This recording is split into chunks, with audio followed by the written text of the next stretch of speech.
ಸುಮಾರು 1200 ವರ್ಷಗಳ ಹಿಂದಿನ ರಾಷ್ಟ್ರಕೂಟರ ಕಾಲದ ಸಿಡಿತಲೆ ವೀರಗಲ್ಲಿದು.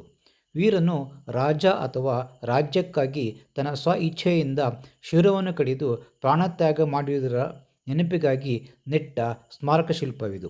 ಶಾಸನ ಸಹಿತ ಸಿಡಿತಲ ಸ್ಮಾರಕ ಶಿಲೆಯು ದೇವರ ರೂಪವಾದ ಅರಸರಿಗೆ ಅಥವಾ ದೇವತಿ ಅರಸರಿಗೆ ಗಂಗ ಎಂಬ ವೀರನು ತನ್ನ ಶಿರವನ್ನು ಇಚ್ಛೆಯಿಂದ ಊರ ಭಟರ ಮುಂದೆ ಹರಕೆ ರೂಪದಲ್ಲಿ ಸಮರ್ಪಿಸಿದ್ದು, ಈತ ಮಾಡಿರುವ ಪ್ರಾಣ ಬಲಿದಾನದ ನೆನಪು ಅಜರಾಮರವಾಗಿ ಉಳಿಯಲೆಂದು ಕಲಿಮರನು, ಅಂದರೆ ಯುದ್ಧ ಕಲೆಯ ಪಾಂಡಿತ್ಯವನ್ನು ಬಲ್ಲವನು, ಈತನ ಪರಿವಾರದವರೇ ಗಂಗವೀರನ ಮೂರ್ತಿಯನ್ನು ಕೆತ್ತಿಸಿ ಅದರಲ್ಲಿ ಶಾಸನ ಬರೆಸಿ ನೆಟ್ಟಲ್ಪಟ್ಟಿದ್ದು, ಈ ಸ್ಮಾರಕ ಶಿಲೆಯ ಮೇಲ್ಭಾಗದಲ್ಲಿನ ಪಟ್ಟಿಕೆಯಲ್ಲಿ ಶಿರವನ್ನು ಹರಕೆ ರೂಪದಲ್ಲಿ ಕೊಟ್ಟಂತೆ ವೀರನಾದ ಗಂಗನು ಇಹಲೋಕದಿಂದ ಪರಲೋಕಕ್ಕೆ ಸೇರಿದ ಎಂಬುದನ್ನು ಸಾಂಕೇತಿಕವಾಗಿ ಮಂಟಪದಲ್ಲಿ ಕುಳಿತಿರುವಂತೆ ತೋರಿಸಲಾಗಿದೆ.